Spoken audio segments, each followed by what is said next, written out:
ሰላም ጤና ይስጥልን ውድ የቻናላችን ተከታታዮች የፕሮግራማችን ቤተሰቦች፣ ይህ አብዲራዋ ቲዩብ ነው።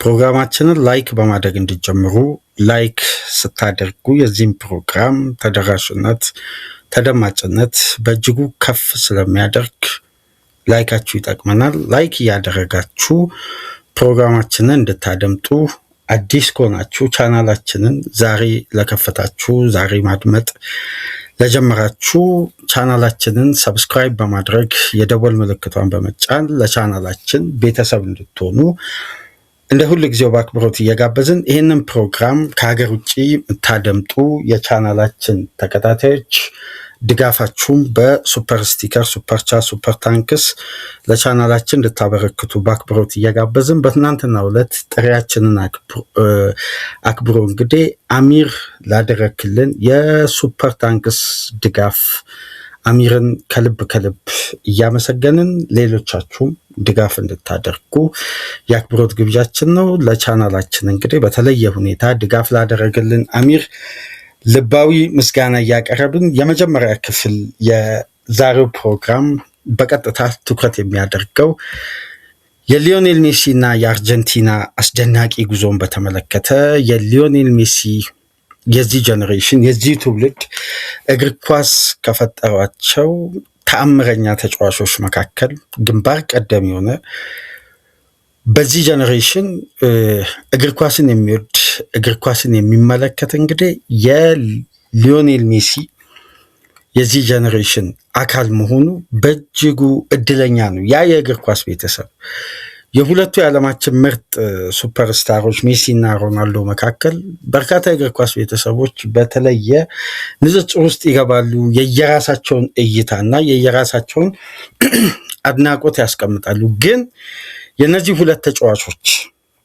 የጀኔሬሽን አካል መሆናችን እግር ኳስን ለምንወድ እግር ኳስን ለምንከተል የበለጠ የነዚህ ተጫዋቾች የመመልከት እድሉን ስላገኘን ብቻ እድለኞች ነን። በተለይ ደግሞ የሊዮኔል ሜሲ አይነት እግር ኳስን ለምን እንደምንወድ ትርጉሙ ብዙ እንደሆነ በዚህ ውድድር የበለጠ ትኩረታችንን ሰጥተን የዚህ እግር ኳስ ሱሰኛ ሆነን እንድንመለከት ያደረጉ ምክንያቶች መካከል አንዱ የሆነው ሊዮኔል ሜሲ አሁንም ይሄን አስደናቂ ይሄን ታሪካዊ የእግር ኳስ ህይወቱን በ38 ዓመቱ ነገ 39ኛ ዓመቱን ለመያዝ ሰዓታት የቀረው የ24 ሰዓት ዕድሜ የቀረው ሊዮኔል ሜሲ በትናንትናው ዕለትም ለእግር ኳሱ ቤተሰብ ለኛ አስደናቂ የሆነ ሌላ ተአምራዊ ምሽት፣ ሌላ በእግር ኳስ የምንረካበት ባንደግፍ፣ የአርጀንቲና ደጋፊ ባንሆን፣ የሊዮኔል ሜሲ አድናቂ ባንሆን ሜሲን ግን አለማድነቅ አይቻልም።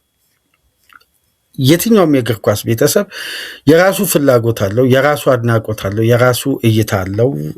አድናቆቱንም በተለየ ሁኔታ ይገልጻል። ውዴታውንም ለአንድ ተጫዋች በተለየ ሁኔታ ለዛ ተጫዋች ያለውን አድናቆትም እይታውንም ይገልጻል። ግን ሊዮኔል ሜሲን አለማድነቅ አይቻልም። የእግር ኳስ ተመልካች የእግር ኳስ አፍቃሪ ሆኖ ሜሲን አለማድነቅ፣ ለሜሲ ቆሞ አለማጨብጨብ በጭራሽ አይቻልም። ለዚህ እግር ኳስ የማይደገመው ልዩ ስጦታ ሊዮኔል ሜሲ ሌላ አስገራሚ ታሪክ በትናንት ምሽት አርጀንቲና እና ኦስትሪያ ባደረጉት ጨዋታ ከረፍት በፊትና ከረፍት በኋላ ባስቆጠራቸው ሁለት ግቦች የምንጊዜም የዓለም ዋንጫ ከፍተኛ ጎል አስቆጣሪ ሪከርድን ከሚሮስላቭ ክሎዘር በመንጠቅ የምንጊዜም ከፍተኛ ግብ አስቆጣሪ መሆን ችሏል። በ18 ግብ 16 ግብ ነበር፣ ከክሎዝ ጋር እኩል ነበር። ሁለት ግብ አስቆጠረ። በሁለት ጨዋታ 5 ግብ። በመጀመሪያው የመክፈቻ የመጀመሪያ አርጀንቲና ጨዋታ ሃትሪክ መስራት ቻለ። አሁን ኦስትሪያ ላይ ሁለት አስቆጠረ። አርጀንቲና በዚህ ውድድር ያስቆጠረችው 5 ግብ ነው። 5ቱም የተቆጠረው በሊዮኔል ሜሲ ነው። 70 ሺህ የስቴዲየሙ ደጋፊ ቆሞ ያጨበጨበለት ጀግናው ሊዮኔል ሜሲ ትናንት ምሽትም ሌላ ታሪክ ሌላ አዲስ ተአምር መጻፍ ችሏል።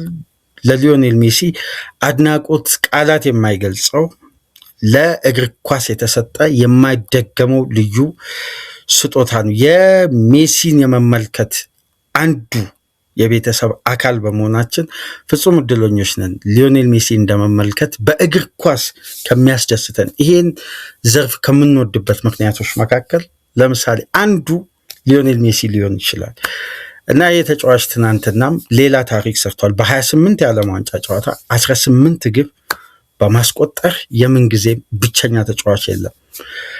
ብቸኛ ተጫዋች ሆኖ ተመስግቧል።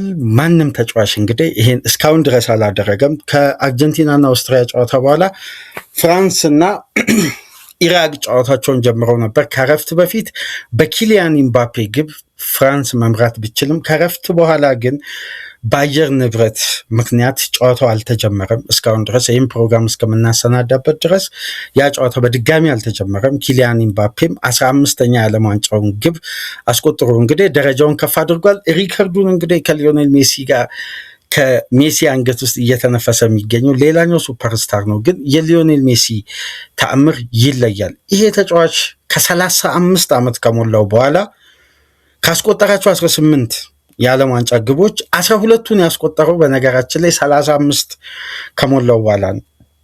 ይሄ ፍጹም አስደናቂ ያደርጓል። በተለይ ደግሞ በዚህ ውድድር በዓለም ዋንጫ ለ3 ተከታታይ ጨዋታ ግቦችን በማስቆጠርም በታሪክ ከብራዚላዊው ጀርዚኒዮ እና ከፎንቴ ቀጥሎ ፈረንሳዊው ብቸኛ በታሪክ ተጫዋች ሆኗል እና ሊዮኔል ሜሲ ገና በ18 ዓመቱ ነበር። ከ20 ዓመት በፊት ሊዮኔል ሜሲ የመጀመሪያውን የዓለም ዋንጫ ግብ ሰርቢያና ሞንቴኔግሮ ላይ ማስቆጠር የቻለው። ከዛም በኋላ በአህጉራችን በተደረገው ውድድር በሳውዝ አፍሪካ በነበረው የዓለም ዋንጫ ግብ ማስቆጠር አልቻለም ነበር። ከ4 ዓመት በኋላ ግን ሜሲ በ2014 በነበረው የአርጀንቲና ምርጡ ጄኔሬሽን አሁን ካለው ስብስብ የበለጠ የ2014ቱ ፍጹም አስደናቂና የተሟላ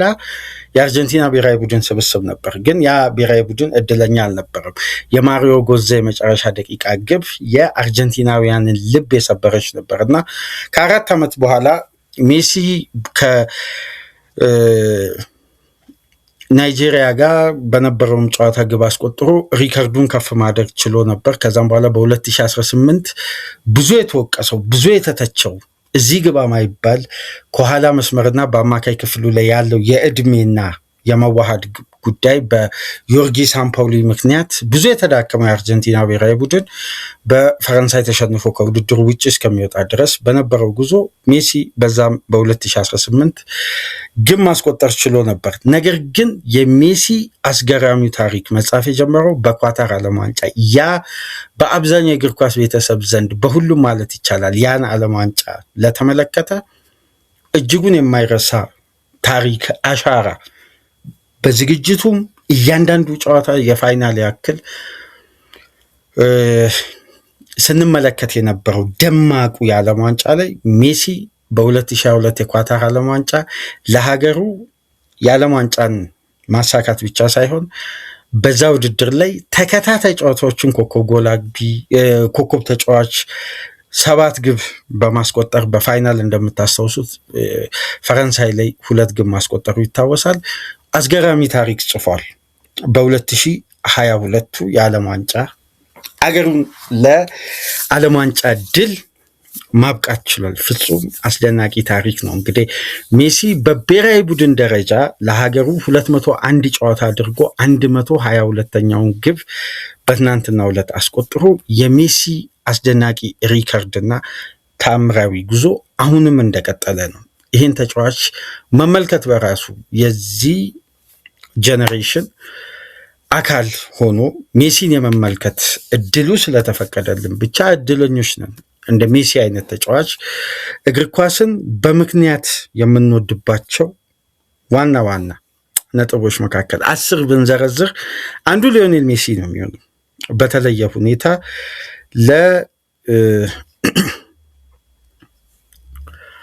እግር ኳስ ካለን ፍቅር የተነሳ ከፍተኛ ውዴታችን ከፍ እንዲል ያደረገን ተጫዋች ነው እና ትናንትና ከባዱን ጠንካራውን የፕሬሲንግ ኢንቴንሲቲ በዘመናዊ እግር ኳስ ፈጣሪ ከተባሉ አሰልጣኞች መካከል አንዱ የሆነው የራልፍ ራኒክን ኦስትሪያን እንግዲህ በጣም ከባድና ሎድ የበዛበት ፊዚካል ጌም ላይ ፕሬሲንግ፣ አካል ብቃት፣ ፋውሎች፣ ፈጣን ሽግግር እያንዳንዱ ኤሪያ ላይ የሚደረግ የአንድ ለአንድ ግንኙነት ላይ በጣም አድካሚና አሰልቺ የሆኑ ግጭቶች በበዙበት ጨዋታው አዝናኝ ቢሆንም ግን ፊዚካሊ የነበረው የሁለቱ ክለቦች ከፍተኛ ታክቲካል ባትል ቀላል የሚባል አልነበረም። በዚህ ፈታኝ ጨዋታ ነው እንግዲህ ሜሲ ጨዋታው በተጀመረ ገና በ9 ደቂቃ ነበር ፍጹም ቅጣት ምት ማግኘት የቻለው እና ያን ፍጹም ቅጣት ምት ሳይጠቀም ቀረ። እንደምታውቁት በዚህ ውድድር ለመጀመሪያ ጊዜ ፍጹም ቅጣት ምት የሳተ ተጫዋች ሊዮኔል ሜሲ ሆኗል። ሪከርዱ በበጎም በአስደናቂ ሁኔታም በተቃራኒውም በመሳትም ሪከርድ እንግዲህ እሱን የያዘው በአስቆጣሪነቱ ብቻም አይደለም፣ በመሳቱም በኩል አንደኛ ሊዮኔል ሜሲ ነው የተቀመጠው እና ይሄ ተጫዋች የሁሉም ዘርፍ ባለቤት ሆኗል። በልዩነት እያንዳንዱን ጨዋታ ለአርጀንቲና የሚያደርገው ልዩ አስተዋጽኦ የሚያስደንቅ ነው እና ጨዋታው ቀጥሎ 39ኛ ደቂቃ ላይ ነበር ከአልሜዳ ማይነስ የተደረገለትን ኳስ ከዚህ ቀደም በባርሳ ቤት ሜሲ ሲጫወት ከጆርዲ አልባ ጋር ያላቸው የሁለቱ መግባባት ሊንክአፕ በተለይ አልባ ኦቨርላፕ ካደረገ በኋላ ማይነስ የሚያደርግለትን ኳስ በአንዳንድ አጋጣሚ ደግሞ ከአንድሬስ ኢኒየስታ ጋር አንድ ለአንድ ተቀባብለው የሚያስቆጥርበት መንገድን በተመለከትንበት እንቅስቃሴ እንግዲህ የመጀመሪያዋን ግብ በጨዋታ አስቆጥሮ የምንጊዜም ከፍተኛ ጎል አስቆጣሪነቱን ሪከርድ የተቀበለበት ደቂቃ ነበር። የመጀመሪያ ግብ 39ኛ ደቂቃ ላይ እንግዲህ ይህን ግብ ሊዮኔል ሜሲ ሲያስቆጥር ከሚሮስላቭ ክሎዝ ከ4384 ቀናት በኋላ ነው ሜሲ ይህን ሪከርድ ከክሎዝ መንጠቅ የቻለው ወይም መረከብ የቻለው ወይም የበላይ ሆኖ መቀመጥ የቻለው። ይሄ ተጫዋች በብራዚል ላይ ባስቆጠረው ግብ ነበር የምንጊዜም ከፍተኛ ግብ አስቆጣሪነቱን ሪከርድ ከብራዚላዊው ሮናልዶ 15 ግብ ካስቆጠረው ከአር9 መንጠቅ የቻለው። አሁን ደግሞ ሊዮኔል ሜሲ ከሚሮስላቭ ክሎዘር በበለጠ አስቆጥሮ ያውም 12ቱ ግብ የተቆጠረው ሜሲ 35 ዓመት ከሞላው በኋላ መሆኑ ደግሞ የበለጠ አስገራሚ ሪከርዱን ከፍ ያደርጋል እና የተጫዋች ከነዚህ ቀናት በኋላ ነበር ይሄን ሪከርድ መረከብ የቻለው። ከዛም በኋላ ከረፍት መልስ በተደረገው እንቅስቃሴ እንግዲህ ጨዋታው ሊጠናቀቅ የተወሰኑ ደቂቃዎች ሲቀሩት ነው በተጨማሪ ደቂቃ 90 ሲደመር 5 ላይ የሜሲ አስደናቂ ሁለተኛ ግብ የተቆጠረችው። ያቺ ግብ ስትቆጠር በነገራችን ላይ ኳስ ራሱ ሊዮኔል ሜሲን ይፈልጋል ሜዳ ውስጥ። ያንን አጋጣሚ ምናልባት የሜሲ የመጨረሻ ተች ወደ ኦስትሪያ ግብ የሄደችበት ግቧ የተቆጠረችበትን የመጨረሻ ተች ቪዲዮን እስቲ በድጋሚ ፖዝ አድርጉትና ተመልከቱ። 4 ተከላካይ አለ፣ 1 ግብ ጠባቂ አለ፣ 5 ተጫዋች ማለት ነው ሜሲ ያን ኳስ ተንሸራቶ ያስቆጠረው። አንደኛ የኦስትሪያ ዲፌንስ አቋቋምና ኳሱን ለመከላከል የመረጡበት ስትራቴጂ፣ ሁለተኛ ደግሞ የሊዮኔል ሜሲ በዚህ ዕድሜ 39 ዓመቱ ነገ ለመያዝ 24 ሰዓታት ብቻ የቀረው ተጫዋች በዚህ ደረጃ አክቲቭ ሆኖ ቦክስ ውስጥ በነዛ ባሸረበረቁ ድሎችና ሪከርዶች በ8 ባለንዶር በዓለማችን ተወዳዳሪ የሌለው ምርጡ ተጫዋች ሆኖ ከፍ ብሎ የተቀመጠው ተጫዋች ለሀገሩ የሚሰጠው ደረጃ የሚያበረክተው እያንዳንዱ የሜዳ ውስጥ እንቅስቃሴ ምን ያክል ልዩነት ፈጣሪ እንደሆነ በድጋሚ ያስመሰከረበትም ጨዋታ ነበርና ሁለተኛዋ ግብ ላይ ያደረገው የመጨረሻ ይፈርቱ በጣም አስገራሚ ነበርና ተጫዋቹ ሁለተኛው ለሀገሩም ለራሱ ማስቆጥሮ አርጀንቲና ከሜክሲኮ እንዲሁም ጀርመን አሜሪካን ጨምሮ ወደ 32 ውስጥ መቀላቀሏን ያረጋገጠች 4ኛ ሀገር ሆናለች እና በልዩነት ነበር ሊዮና አርጀንቲና ትናንት ምሽት ደምቀው ማምሸት ይቻሉ። ስለ ሊዮኔል ሜሲ ብዙ ነገር ማንሳት ይቻላል። ይሄ ተጫዋች ለእግር ኳስ በተለይ እግር ኳስን በፍቅር ጠብቀው እያንዳንዱን ኮምፒቲሽን በዓለም አቀፍ ደረጃ የሚደረጉ ከክለብ እስከ ብሔራዊ ቡድን ጨዋታዎች በጉጉት ስለሚመለከት የእግር ኳስ ቤተሰብ ሊዮኔል ሜሲ ምን ያክል አዝናኝ ተጫዋች መሆኑን በድጋሚ የተመለከትንበት ነው። የሜሲ ጉዳይ በዓለም አቀፍ ደረጃ ምን ያክል ሽፋን እንዳገኘ የምትመለከቱት የእንግሊዝ ጋዜጦች የዛሬ የህትመት ውጤት በቀጥታ ሁሉ ማለት ይቻላል ትኩረታቸው ሊዮኔል ሜሲ ላይ ነው። የዚህ ጀግናን ታሪክ ነው ሁሉም የእንግሊዝ ጋዜጦች ይዘው እየወጡ ቢገኙት ከቴሌግራፍ እስከ ዘ ታይምስ ድረስ ዴሊ ሚረር ጨምሮ ትላልቅ ዴሊ ሜልን ጨምሮ ሁሉም ሚዲያ ማለት ይቻላል ትኩረታቸው ሊዮኔል ሜሲ እና ሊዮኔል ሜሲ ሆኗል እና በመላው ዓለም መነጋገሪያ ርዕስ የሆነበትን ልዩ ብቃት ሊዮ ባስመዘገበበት የምሽቱ ጨዋታ እንግዲህ ሜሲ በታሪክ የማይረሳ ሌላ የዓለም ዋንጫ ክስተት ሆኖ ማምሸት ችሏል። ስለ ሊዮኔል ሜሲ ብዙ ማለት ይቻላል።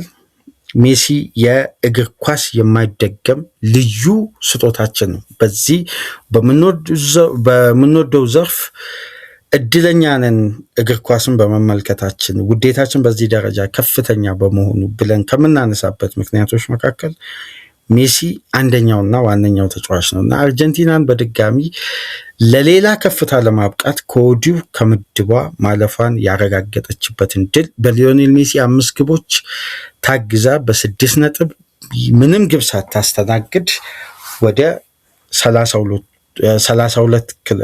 32 ክለቦች ወደሚያልፉበት ዙር መሻገር ችላለች ማለት ነው። በነገራችን ላይ ጨዋታው እስካሁን ድረስ በድጋሚ አልተጀመረም። የፈረንሳይና ኢራቅ ጨዋታ በአየር ንብረት ምክንያት ጨዋታው መች ድጋሚ እንደሚደረግ እስካሁን ድረስ ግልጽ ባይሆንም በአየር ንብረት ምክንያት ይሄ ጨዋታ እየተደረገ አይደለም።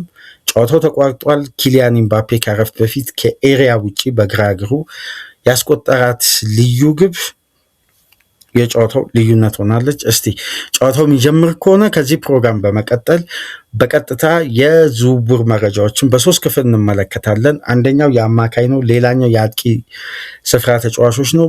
በመጨረሻ ክፍል የምንመለከተው ደግሞ የሚካኤል አርቴታ አርሴናል የሞርጋን ሮጀርስን ዝውውር ለማጠናቀቅ እንግዲህ በተጫዋቹ በኩል ያለውን ሂደት ለማጠናቀቅ መቃረቡን እየተሰማ ነው የሚገኘው።